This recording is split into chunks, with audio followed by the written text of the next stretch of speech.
Deuxième conseil qu'on pourrait faire, c'est de faire des demi-lunes qui sont des grands des aménagements sous forme de demi-cercle dans lesquels aussi il y a de bonnes concentrations d'eau qui permettent d'améliorer l'alimentation hydrique de la plante parce que toutes les eaux ruisselées peuvent en fait se concentrer à ce niveau.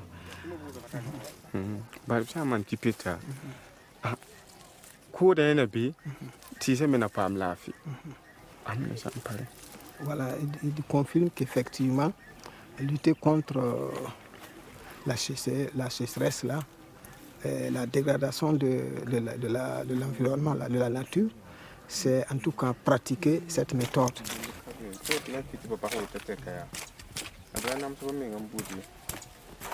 On peut bien voir hein, la différence entre ce champ et puis le champ qui n'a pas été en fait aménagé en demi-lune, et même la différence aussi avec les terres qui n'ont pas du tout été aménagées. Donc je pense que les différences sont très nettes. Et même quand on compare aux champs en fait, des autres villageois, je pense que bon, ce paysan fait des envieux en fait, dans la zone ici. Donc là, je pense qu'ils sont à l'étape pilote et bientôt ça sera vulgarisé au niveau donc, de tous les paysans. Maintenant, c'est cette terre dégradée qu'il faut récupérer. Parce que bon, ben, y a plus de possibilités d'extension. La population, la croissance démographique est là. Et chaque personne aura bien besoin d'avoir en fait, sa petite parcelle pour cultiver. Maintenant, le seul moyen, c'est d'aller dans les zones dégradées pour essayer d'appliquer les aménagements conseillés par le projet.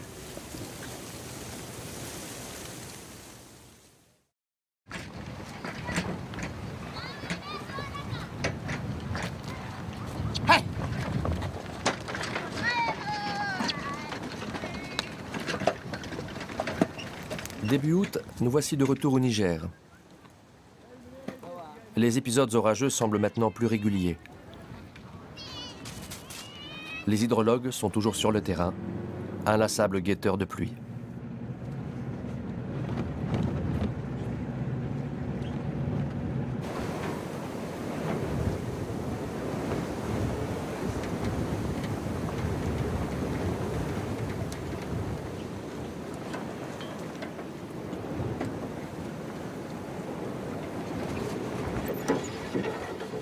Nous avons vu les chercheurs au Burkina Faso mesurer l'infiltration de l'eau quasiment à l'échelle de la plante. Ici, nous les voyons pratiquer des mesures à l'échelle de tout un bassin versant. C'est un travail long et difficile, mais indispensable à la compréhension du cycle de l'eau.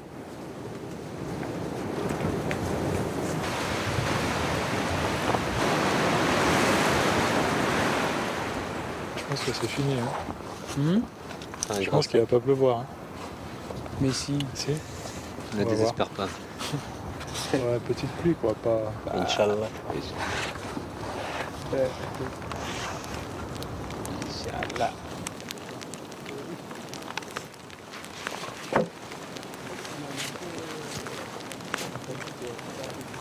C'est un courrier qui débute d'en haut, qui va jusqu'à la fin du bassin. Donc on a 4 stations qui permettent de suivre l'évolution du débit. On a des pluviomètres également qui permettent de déterminer la pluie. Donc en fonction des zones, on arrive à avoir des relations pluie-débit. C'est des cours d'eau de petite taille et ils sont très temporaires. Donc l'écoulement dure très peu de temps et ils s'écoulent dans des mares, c'est-à-dire que c'est des écoulements endorheiques. C'est des écoulements qui ne vont pas vers des grands fleuves, donc vers la mer. C'est des écoulements qui se produisent dans des dépressions fermées où donc l'eau finit dans des mares qui grandissent au fur et à mesure de la saison des pluies et qui s'évaporent plus ou moins vite après en fonction de leur taille.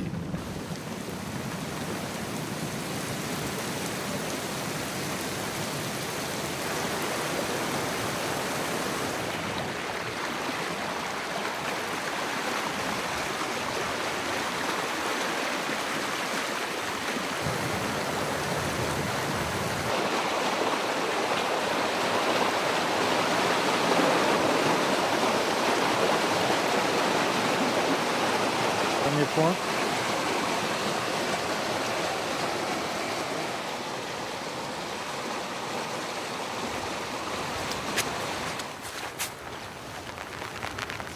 « 22,5 mm. jusqu'à présent.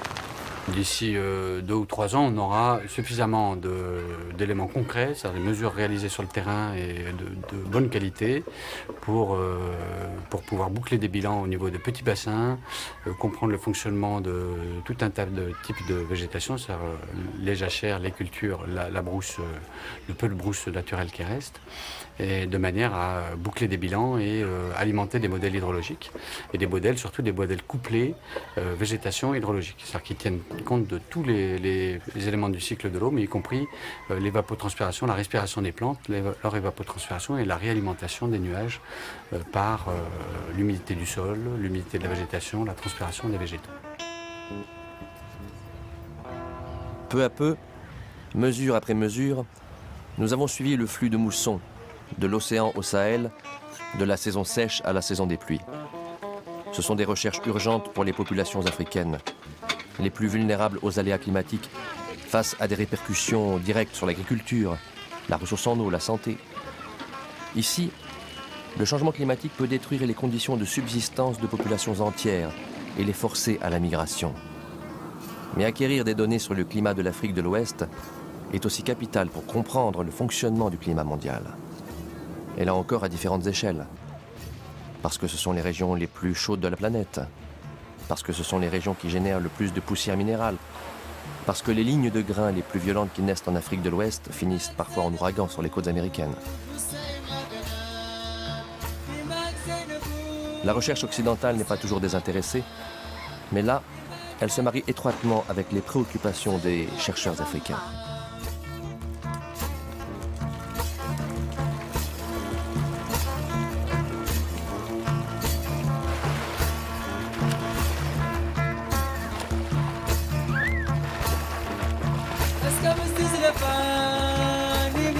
Il y a véritablement quelque chose qui est en train de se passer en Afrique. Et si on arrive véritablement à mobiliser les ressources, je suis convaincu qu'on peut faire quelque chose de grand, au-delà même de Hama. Alors ce problème de mobilisation des ressources, il ne faut pas se leurrer, ce n'est pas simplement l'affaire des Africains, c'est l'affaire de tout le monde. Parce que les questions qu'on se pose concernent à la fois le climat en Afrique, mais aussi le climat mondial, global. Et c'est là où j'espère que aussi bien nos partenaires du Nord, européens et américains, que les partenaires du Sud, tout le monde, chacun apportera sa contribution pour que Hama soit le début de quelque chose de véritable en matière des sciences du climat et de ses impacts.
وهذه ثالثة